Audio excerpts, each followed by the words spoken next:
Ооруп калсак шифа таппайбыз. Кыйынчылыктарга дуушар болгондо кыйынчылыктардан чыга албайбыз.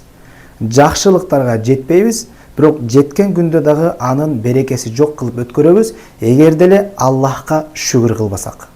Эмне себептен мындай нерселер болот? Анткени Аллах Таала Куранда айтат, кимде ким Аллах Таалага шүгүрсүздүк кылса, аларга менин азабым катуу деген.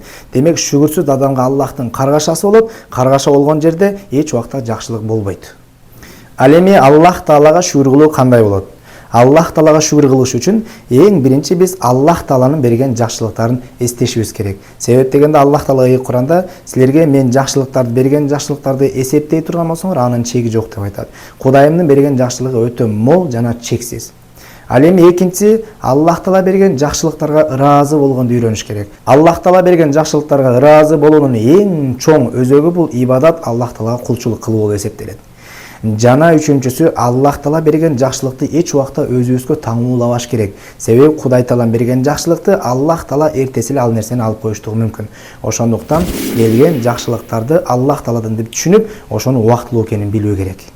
Ал эми Аллахка шүгүр кылган адамдарга Аллах Тааланын убадалары акыйкат, ал үчүн Аллах Таала дуаларынын кабыл болуштугун, ооруларына шифа болуштугунун, жакшылыктардын мол болуштугуна жана келген жакшылыктардын берекелүү болуштугун убада кылган.